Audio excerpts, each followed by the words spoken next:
All right. Thank you, everyone, for joining. We'll get started. As more people come in, I'll let them in, Brian. So welcome, everyone, to Beyond 401k Planning, Retirement Savings for Business Owners. Again, we're going to record. If you have questions, please either hold them to a few breaks in the presentation or drop them in the chat, and I'll keep track of them and bring them to Brian's attention at the right time. Please remember to keep yourself on mute while you're not speaking, and you can use the chat to drop those questions at any time. While we're getting started here, feel free to drop in the chat where you're calling in from and dialing in from, zooming in from, and what you hope to gain from today's presentation. And a little bit about yourself would be great, so we can help everyone understand who's here. So let me first give everyone, for those who are not familiar with KettleSpace, a quick introduction to KettleSpace, and then I'll introduce Brian. KettleSpace is a real estate technology company that's based in New York. We have a network of inspiring workspaces and a passion for community development. We partner with organizations to help them bring people back to their offices using hybrid workplace technology and a variety of flexible workspace options for those people in the New York area. Our goal has always been to support, empower, and connect our community, and that's why we continue to produce events like this one. Today, I'm excited to introduce you to a member of our community and the host for today, Brian Walsh. Brian leads the financial planning efforts at SoFi. As a self-proclaimed financial planning nerd, he leverages research, member feedback, and past experiences to deliver advice that is both meaningful and practical. He is currently a student in Kansas State University's Personal Financial Planning PhD program, and is a certified financial planner professional. Brian also has his Chartered Life Underwriter and Chartered Advisor for Senior Living designations and a Master's in Financial Services from the American College. Prior to joining SoFi, Brian was the Director of Financial Planning Solutions at TIAA and was responsible for the planning approach used to deliver over 100,000 financial plans per year to clients. So it seems that, Brian, you know a thing or two about financial planning. I'm going to hand the floor over to you. And thank you again, everyone, for joining us. Thank you. Can you just confirm that you can see my screen? Yep. Okay, perfect. And yeah, sorry about the bio. It's a little bit of a mouthful, but yes, I am a bit of a financial planning nerd, which comes in handy for topics like this. And really kind of going through and talking about, about retirement savings and the different options and different strategies that we typically think through and talk through as we're working with our members. But then I think there's also some things in the front end that I want to kind of level set that may not directly relate to the right retirement plan or retirement savings, but indirectly have a huge influence on it that are really, really important. So that's kind of how we'll approach this today. I guess for a little bit of background before I kind of hop in, start with SoFi. So SoFi is a digital personal finance company. We have a couple million members, which is what we call clients. And we've been around for about 10 years now. Really kind of high level, we started in the student loan side of things and then expanded to other aspects of personal finance. So save, spend, invest, borrow, and protect money. As was mentioned, I lead planning here.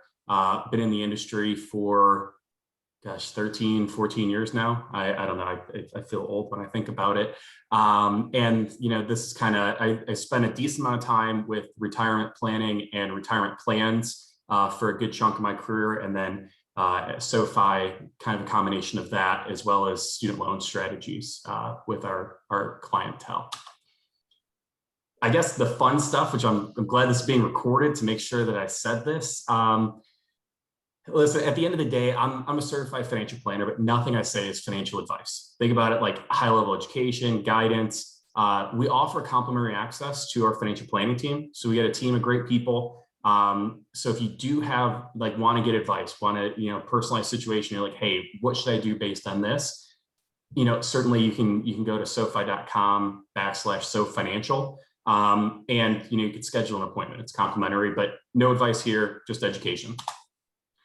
So I think kind of how we'll break this out, and after each third kind of opening up for questions and then questions at the end, and really please, any question you think you have, please ask it. That's probably the most valuable part of these. I've been doing a lot of these since the pandemic started, and the most enjoyable and most valuable part that most people get out of it is when people ask questions, because there's a bunch of people that have the same question. But as far as kind of the prepared aspect of it, we'll really kind of start with more the financial habit side of things, because that's really what we look at as the foundation of any sort of retirement savings approach. And then the next step would be, okay, now let's transition to talking about more of a firm foundation for financial security, because quite frankly, a lot of entrepreneurs that I've worked with throughout my career, they automatically jump to like retirement savings, and because it's something that they should be doing, or they think they should be doing, not necessarily, hey, is this the best use of my money? So then we want to kind of go through that checkbox. And then finally, we get to the saving and investing for retirement, where we kind of dive into the different options out there, pros and cons, the different options, as well as some high level investing concepts that you want to keep in mind, regardless of like which specific vehicle you use that we're going to talk about. Cool. So I think, kind of level setting a little bit and setting context here. I started thinking about this, I don't know, like a year or so ago. I was working on a presentation for entrepreneurs on a slightly different topic. And I was thinking about like the challenges and the opportunities that I've experienced working with entrepreneurs, because I think it's always been helpful to kind of have that lens in mind as we're figuring out strategies that make sense.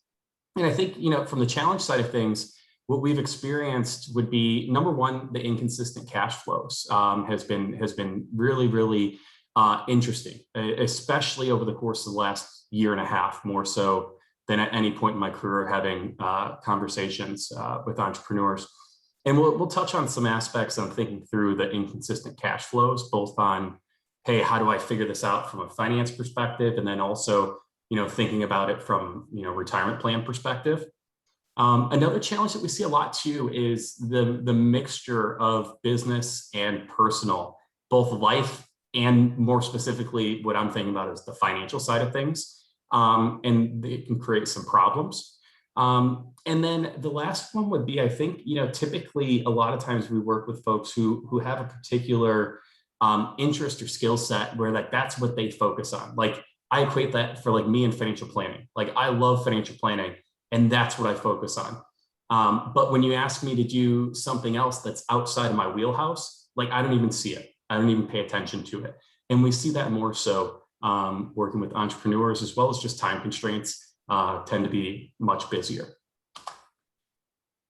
On the flip side, though, some really, really distinct advantages when it comes to planning, just to keep in mind, to be aware of. I think strategic decision-making is elevated. I think that's something that we've always found, like weighing the pros and cons of what the next money move should be, or what the retirement plan may make the most sense. That's always been, very, very productive because of the decision-making ability, as well as like, hey, balancing risk and reward and making those types of trade-offs and processing all of those things. As we kind of start our conversations, as we're working with entrepreneurs, even if the sole focus is on retirement planning, we really kind of start with a mindset shift. And I think that we found this to be very, very important across the board. I mean, it could be any type of individual, where on the left-hand side that we can kind of think about, hey, here's all the things that I know I need to do. Like, hey, I need to get my cash flow situation figured out. Like 1 month it's here, the next month it's here, then here, and it's kind of going like that. What do I do? And how do I make sure I kind of balance that out and smooth that out? And then at the same time, we're like, hey, I know I'm going to retire someday. I should be saving for retirement. I know I need to, or maybe I already started, but I need to save more. I need to do that. And then thinking about, okay, I also need to pay down some personal debt. Maybe I got some credit cards, and then I need to have more cash for emergencies. And the natural inclination that we see people have is like, all these things are things that I need to be doing and I should be doing, and they're super helpful. So they end up like focusing on it, where maybe it's like, okay, they put a couple $100 towards one or a couple $100 towards the other, and they kind of spread it out. And what we really, really want to focus people on is taking a focused approach. Instead of sprinkling across, pick the one thing that's most important and the most critical for you out of these types of items, and only focus on one thing. And it sounds like a simple step to take related to retirement savings and financial planning in general. But what we found is when people focus on one thing at a time, they make progress quicker, And when they make progress, they have more persistence because no one likes feeling like they're on a hamster wheel where they're running and they're all out of breath and they didn't go anywhere. And maybe I relate to that more because I'm on crutches right now and I feel like I'm out of breath every time I go to the kitchen to get a glass of water. But we don't want to have that feeling for finances and working towards things. So picking one thing, focusing on it. When you're done with that, you're like, awesome, move on to the next one. So I think as we kind of start talking through, okay, how do we start thinking about building out that organization, that foundation, and building into the retirement savings and the retirement plan options, we really start beyond that focus would be the next step is moving towards, looking at how we manage our cash flow from a business perspective. And I think this is where we spend a lot of our time working with entrepreneurs, just strictly from the standpoint of most people like myself, for example, I just have my personal budget to worry about. So I just have this top left blue box. Whereas, entrepreneurs have also the business expenses. And what we want to do is take the time to track and understand all of the expenses and separate rather than everything being commingled. We've worked with a lot of people who don't have a full understanding of their true cash flow situation, which is absolutely critical to figuring out, okay, what's the best retirement plan, or how much could I be saving, or should I be saving, without truly understanding that cash flow aspect. And it's not necessarily just like looking at it from a tax perspective or anything like that. It's more or less making sure that we fully understand what's going on in each of these two buckets, because it makes it a little bit easier to figure out how each bucket should be structured. So that would be the first kind of tangible step towards this process is, okay, make sure that we have the cash flow situation in place and truly separate it out so we can understand both sides. From there, where we typically start transitioning to the retirement conversation is as we look at this budget and we talk about having the personal budget that kind of feeds from ultimately from business revenue and expenses and that overall income. We encourage folks to set up their budget in a way where using a simple approach, it's just 50, 30, 20.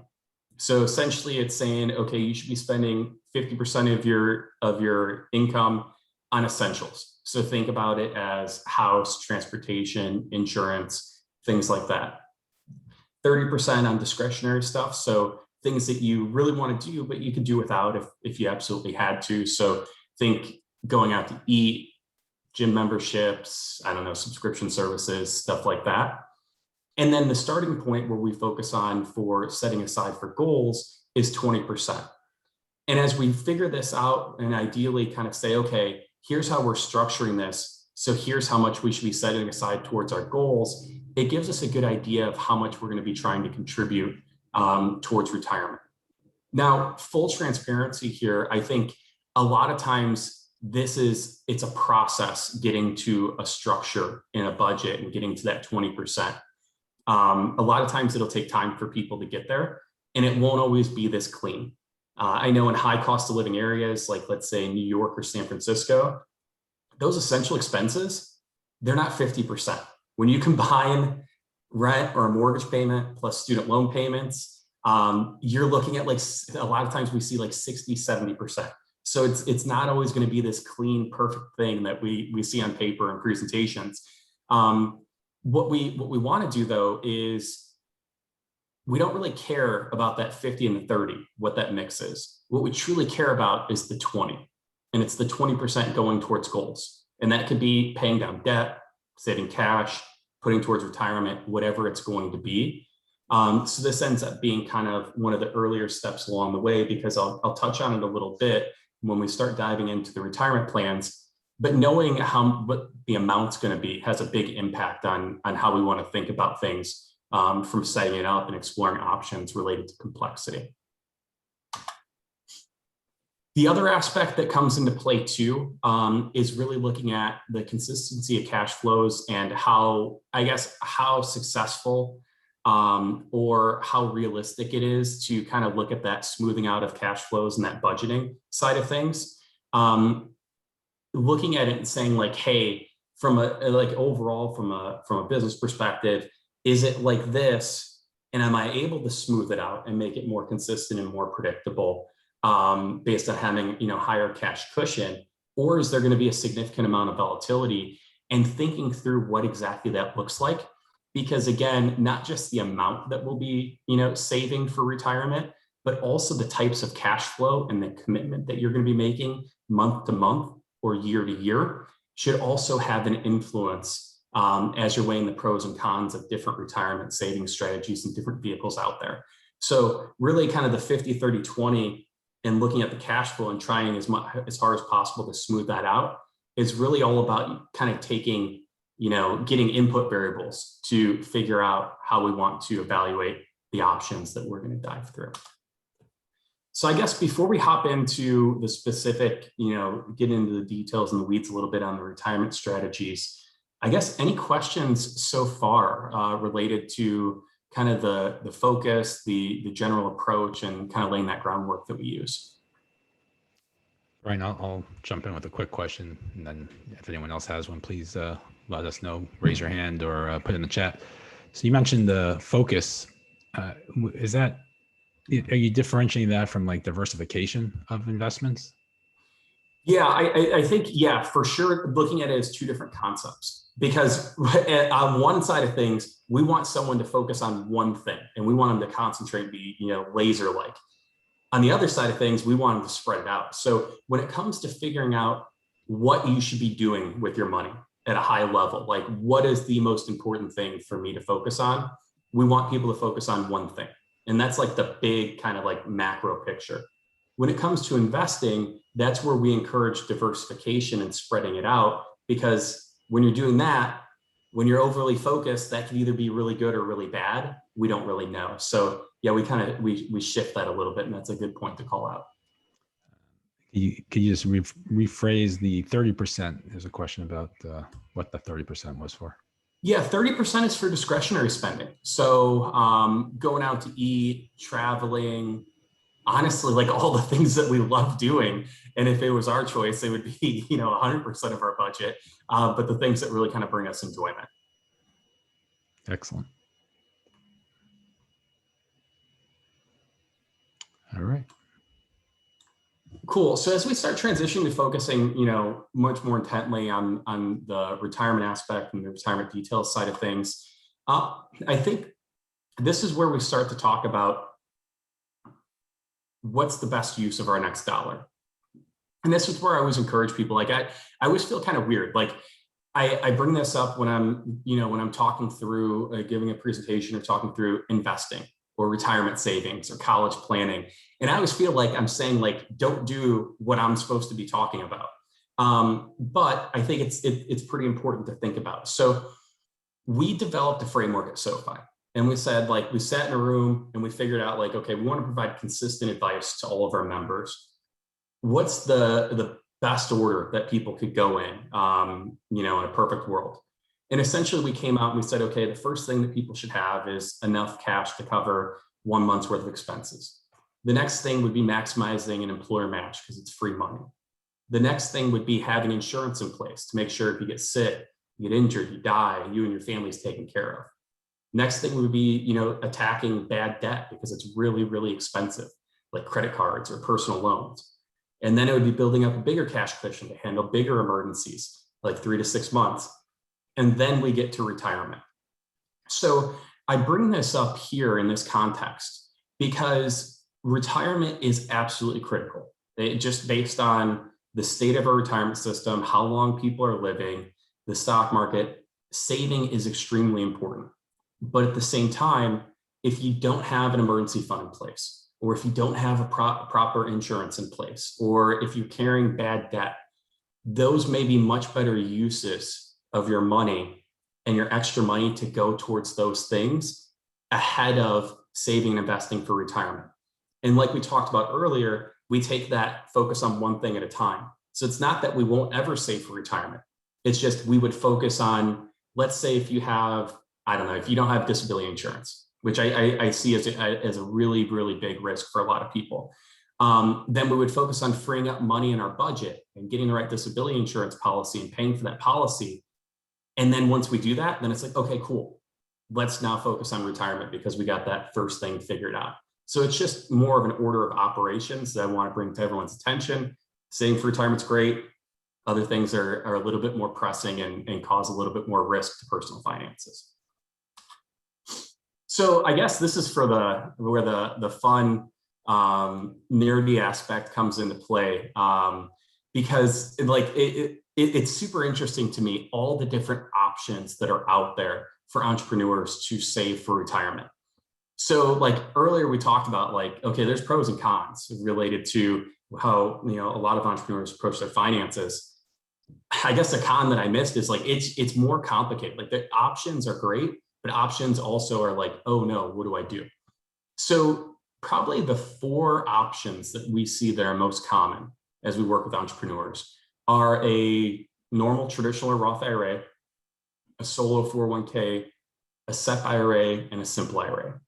Now, there are other options out there, and I'm not saying one of these plans is better than the next, or you should do any one of these. What I want to do is kind of go through these because they are the most common at a high level, kind of talking through how they would work, as well as some kind of pros and cons and characteristics that we see people considering each one to say like, hey, maybe this applies to my circumstances. So I guess the first one would be, looking at like a traditional or Roth IRA.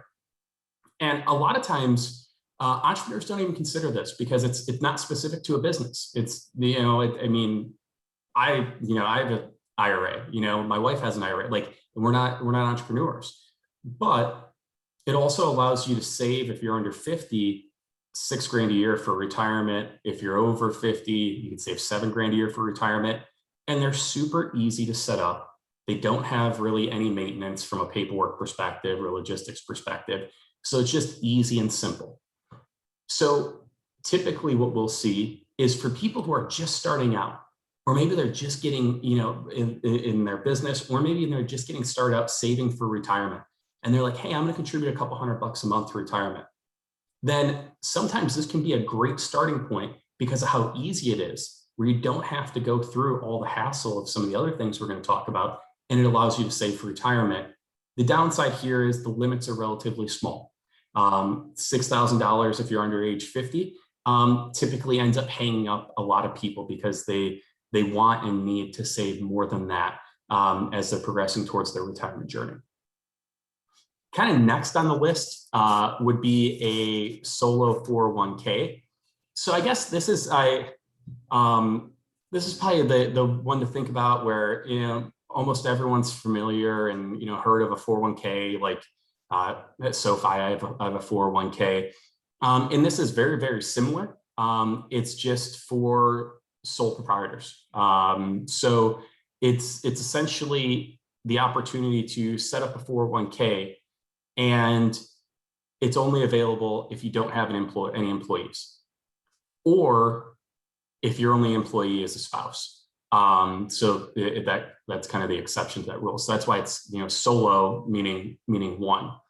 So that's kind of a limitation here. So if one man or one woman operation, then this becomes more of a possibility to potentially consider. Also, there's some additional flexibility here. I talked about the limits of a traditional or Roth IRA being $6,000. The limits on this on a solo 401k are $58,000. It's actually kind of split up between what types of contributions. So like 19,000 of it or 100% of compensation can come from the employee, and then the rest of it would come from profit, more or less. You can contribute up to 25% of the profit. So the amount that you can actually contribute to a solo 401k isn't always going to be $58,000. The maximum would be $58,000, but it's also going to be influenced by the business income and compensation and things like that. So it's important to keep that in mind. Like, hey, if let's say as a business you're making $50,000, you're not going to be able to put in $50,000 into a solo 401k. So there are going to be some limits there on how much that can be contributed, but at the highest level, it is significantly higher than a traditional or a Roth IRA. Next up would be a SEP IRA. And this is another one where I would say, like, if I had to rank the questions I get most, it would be on the traditional Roth IRAs and then the SEP IRAs. For some reason, there's pros and cons of each of these options, but for some reason, I feel like the solo 401k and the simple IRA don't get much love when people are asking about these types of plans. But a SEP IRA would essentially be, it's set up through the business, and the employer is the one making these contributions. The employee does not make contributions to a SEP IRA. It's the employer or the business entity making these contributions.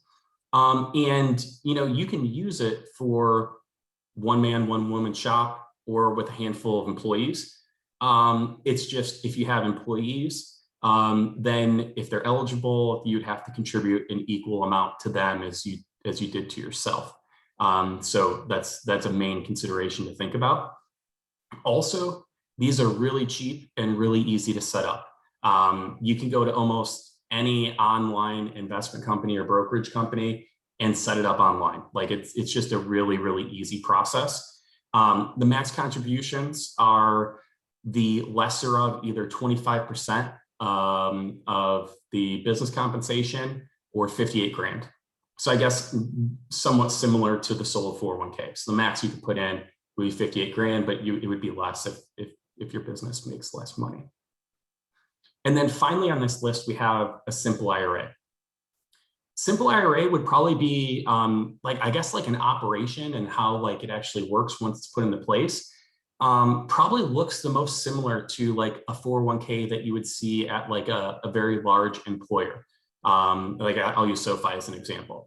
But there's some pros and cons here. So with a simple IRA, both employees and the employer can make contributions to it. So it's not just on you, running the business. The employee can make some contributions too. Generally speaking, we see this most used with organizations that have a handful of employees up to like 100. Anytime it gets, I don't know, I guess like 70, 100, then we typically, see other options, but typically this can handle, up to 100. One of the keys here, I mentioned about consistency of cash flow. That's really important when it comes to a simple IRA, because the employer either has to match up to 3% of what the employee puts in, or of the employee's salary, or contribute a flat 2%. The limit here is 13,500. So thinking about the pros and cons here, it's a little bit, slightly harder to set up a simple IRA, which is a downside. The consistency of cash flow, you don't have a choice. There has to either be the 3% match or the 2% contribution. So inconsistent cash flows can pose some challenges here. But the pros could be it's, a mixture of employee and employer contributions. So they kind of all have different uses depending on circumstances. And we kind of see it, a lot of times, maybe a continuum type of thing where, starting out, we see a lot of people, traditional Roth IRA on the left, where they're starting out saving or just starting out their business. Solo 401k, we could, typically see that with, sole proprietors, or maybe if their spouse is involved in the business. SEP IRA, we see a lot of those. Could be sole proprietors, it could be a handful of employees, just from the ease of setting things up and maintaining it. And then simple IRA, this is where we may see these if there's a handful of employees up to 100, and there's pros and cons of this versus a 401k. So I know there'll be questions on that, and we'll kind of pause at the end for questions. Tons of information related to these. I think the most important thing is there's no one size fits all approach to which one's going to be best for everyone. Number one, it's going to depend on should you be saving for retirement? Is this a priority right now? And then if it is, it's thinking, okay, how much do I need to, or do I want to save? And then how consistent are my cash flows? And those two things should really help kind of nudge the decision working with an accountant, because ultimately working with an accountant, they're going to have the best understanding of your tax situation. So I think that would be the process to go through. Regardless of the vehicle, I think it's always interesting to me, talking about investing and thinking about investing. And I have to tell myself this on a regular basis. Like I know better, but I go online, I go on my SoFi app, and I'm like, man, I really think I'm going to buy this stock. It's going to be a great idea. It's going to be a great idea. And I end up losing money a lot of times. I make money sometimes, who knows? And I get laser focused on it because it's something I'm interested in. And a lot of people focus on picking the right stock or time in the market or whatever it may be. That's honestly not really that important when it comes to investing. The most important thing when it comes to investing or saving for retirement is making it a habit, because time can either be your best friend or your worst enemy when it comes to retirement saving. So whatever plan is chosen, once the best action is retirement savings, we always encourage people to automate this habit as much as possible. Because I use this as an example, just saying like, hey, let's say if you started saving when you're 28 and you're making 75 grand a year, and you're like, hey, I'm going to save 10% of my income. When you're 65, you'd have 1.2 million. If you waited 5 years, so let's say over 5 years, you're like, hey, you know what? I'm not going to save for retirement. I'm going to live it up a little bit. Whatever it may be. I know everyone has different passions and what they spend money on. But if you just waited 5 years and you said, okay, then I'll start saving at 33. At 65, you'd only have 800 grand. If you waited 10 years and you started saving at 38, at 65, you'd only have 550 grand. So those 5-year differences don't seem like a long time. They go by very, very fast, end up having a monumental impact on how much money is there at 65. So that's why we encourage people to keep things in the right perspective. Yes, we all want, people follow the market, they read the news, things like that. Less about picking the right stock or timing the market or whatever it may be, and more about making sure we have investing as a habit, because it's a critical habit. And then if we're going to be investing, I think it's absolutely critical to figure out the right approach to investing.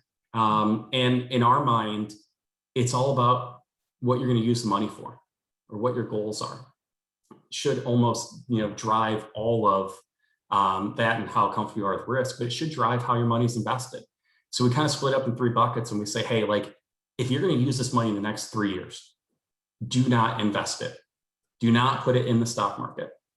That money should be in a savings account, high yield savings account, cash management account, whatever it is, it's some sort of cash, because 3 years is not long enough for a market cycle to kind of go through.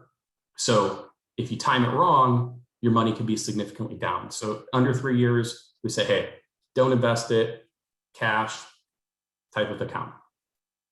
3 to 7 years is kind of no man's land. That we found it's the most challenging to plan for. It's most challenging to identify goals in. Don't ask me why. It's just kind of that interesting bucket. And typically for that, it's a long enough period of time. You're like, hey, I want to earn some money on it, but I also can't handle too many ups and downs. So we see this a mixture of investing in stocks and a mixture of investing in bonds.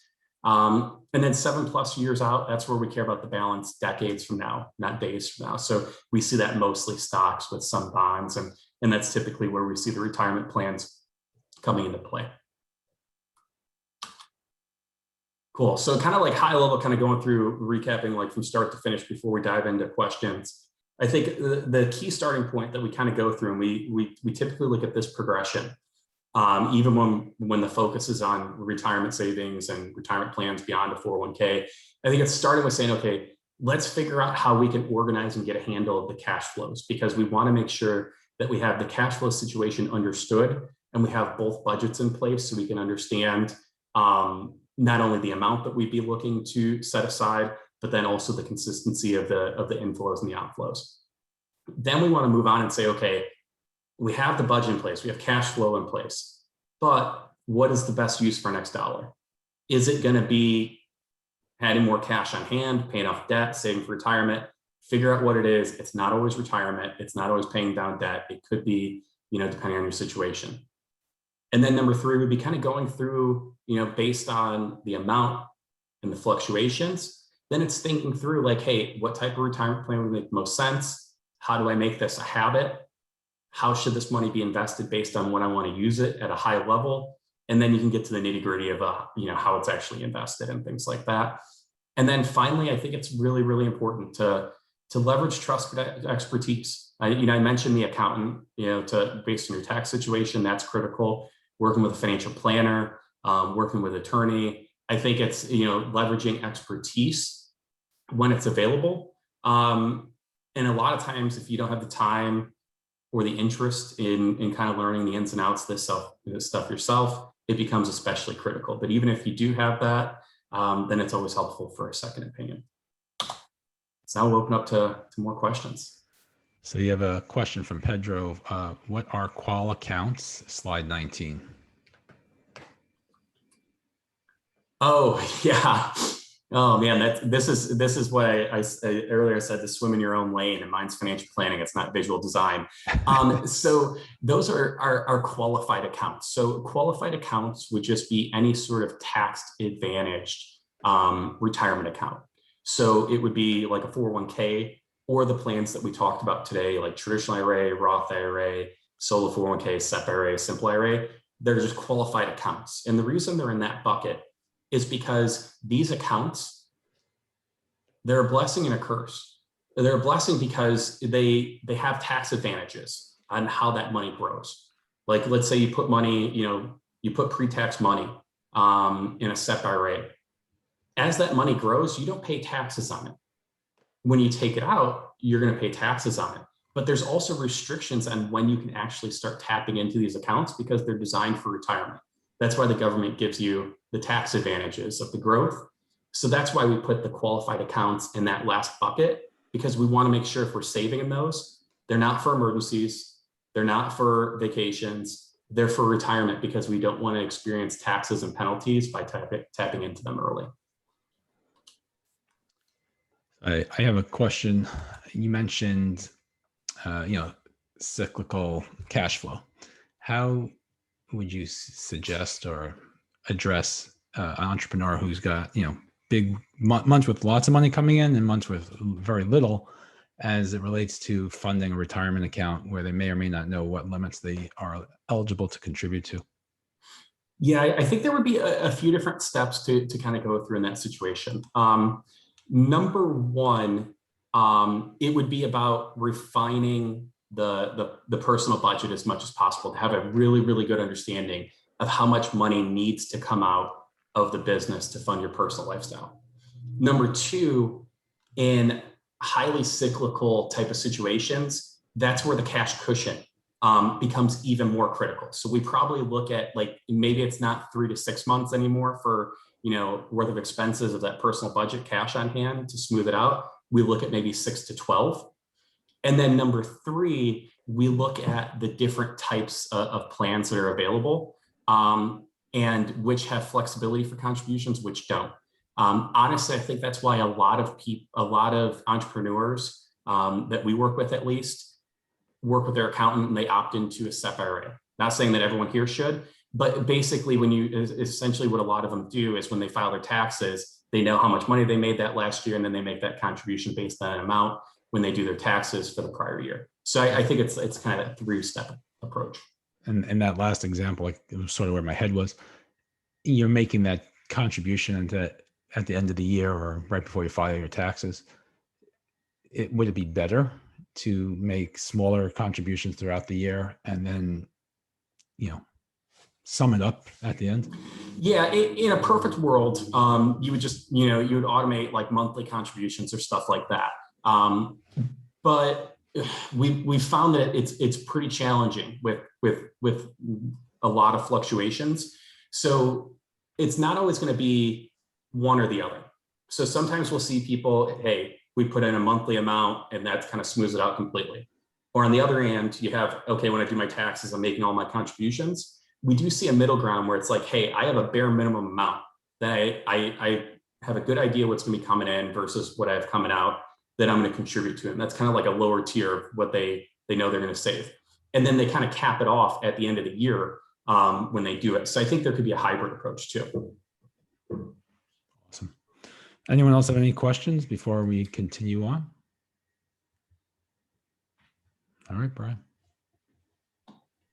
Perfect. Well, I appreciate it. I wanted to, just kind of go through this. Again, I mentioned the link before, but if you go to sofi.com/sofinancial, or if you just go on our website or on our app, you want to talk to a financial planner, it's complimentary.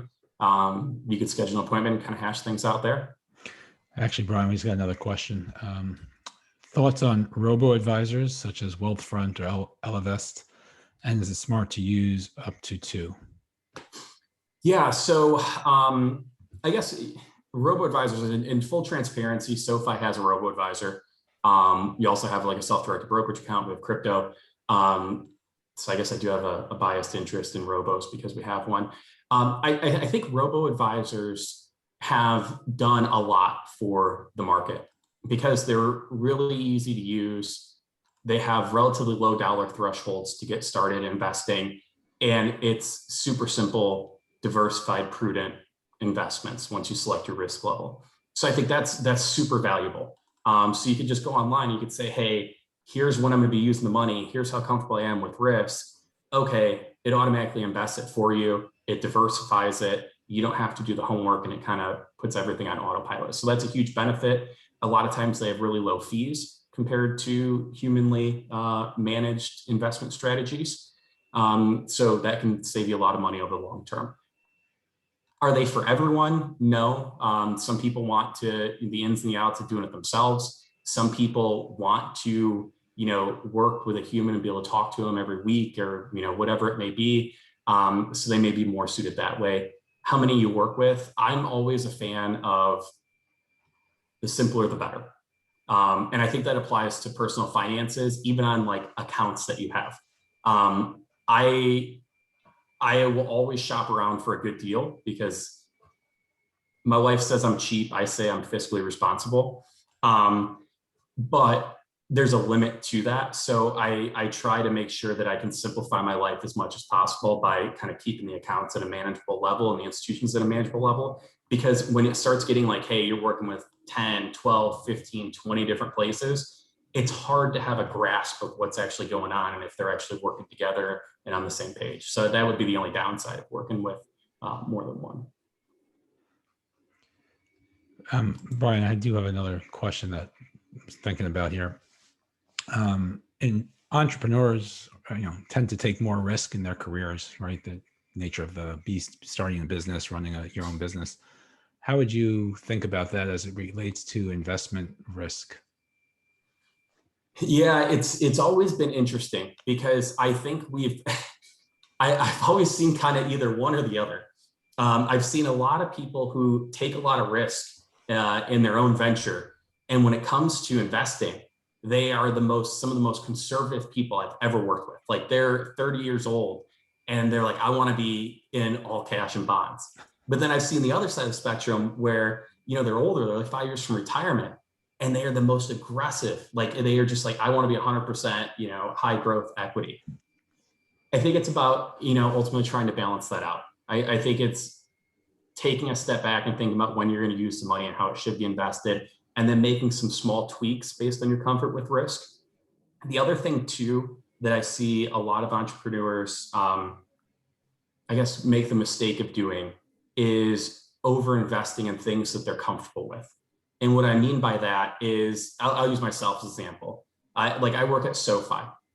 I don't want to have too much of my money invested in SoFi stock. I also don't want to take all of my money and invest in other fintech stocks or in other financial companies just because I know it inside and out. That's great, but that's a lot of risk in one specific area of the world economy. And that's going to lead to probably not great results in the long term. Interesting. I'm sure each person is going to have to get comfortable with some level of risk. There was another question posted to chat. If someone has multiple 401ks with prior companies, what would you advise? I know you're not going to give specific advice. The best thing to do with them? Would you roll them into a Roth? What would you suggest? There was a little confusion on that point. Yeah, so I guess at a high level, you have a few different options with, like, let's say, old 401ks. Number one, you can leave them where they're at most times. Number two, you can move them to your current retirement plan. Or number three, you could just move them into your own IRA. I think leaving them where they're at, the pros there would be, I don't know, inertia. It's the path of least resistance. Downside could be, staying on top, making sure the expenses and the investment options are what you want, and the fees are in place, because sometimes with employer plans, your employer, while you're working there, will cover like admin expenses and things like that associated with the plan. But then when you're not working there anymore, they don't cover those. So making sure you look into that. Rolling into your current plan, I guess it just depends on how good your current plan is and if you like your current plan. And deciding from there, individual retirement account like an IRA gives you the most flexibility. But at the same time, I guess, it's just you have another account that you have instead of just moving it to your current 401k. So no bad options as long as you consider the fees and the investment options. There was some confusion about rolling them into a Roth and understanding tax implications associated with using the Roth versus a traditional. Yeah. So I guess like thinking about this, a lot of it depends on what type of money you put in your old 401k. So a 401k allows pre-tax contributions, technically after-tax contributions, and Roth contributions. The most common by far is pre-tax contributions to a 401k, where you put money in, like let's say you put $100 in, then essentially that $100 kind of is deducted from your income, so you save on taxes then. And then when you take that money out 40 years down the road, you pay taxes on it. So if it's pre-tax money that you put in your 401k, that would need to get rolled over into a traditional IRA, not a Roth IRA, because traditional IRAs function in a similar manner. On the other hand, if you made Roth contributions to your 401k, where you paid the taxes on the income and then you put the money in your 401k, you can roll that to a Roth IRA. So basically you think pre-tax to traditional IRA, Roth to Roth IRA. Now you can move buckets too if you wanted, but then you would pay taxes on the amount that you converted. So like, let's say you had $100,000 in a traditional IRA and you wanted to move that to a Roth IRA. Then essentially you would pay taxes on $100,000 and you would either pay from cash, but ideally you wouldn't do it unless you could pay with cash, but that's what the taxes would be based on. And that tax is going to be based on your personal tax rate, correct? Correct. And potentially it could bump you into a higher bracket. That's why I think if you're going to consider a conversion, that's called a Roth conversion, when you change it from like a traditional IRA to a Roth IRA, that's a Roth conversion. If you're going to consider that, I would strongly encourage you to work with an accountant or work with a financial planner to kind of think through those types of things, because maybe it's not best to do it all in 1 year because it'll push you into a higher bracket. Maybe you spread it out over a few years. There's all sorts of different options depending on your situation.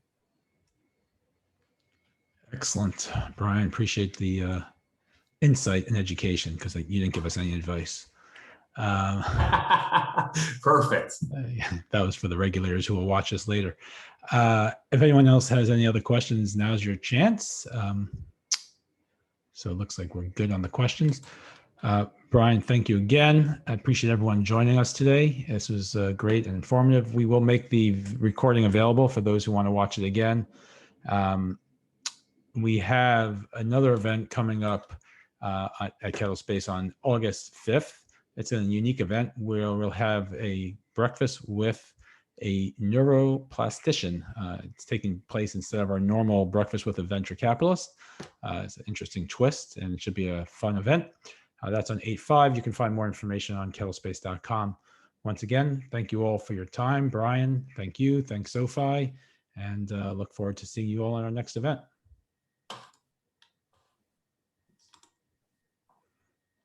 All right. Have a great day, everyone.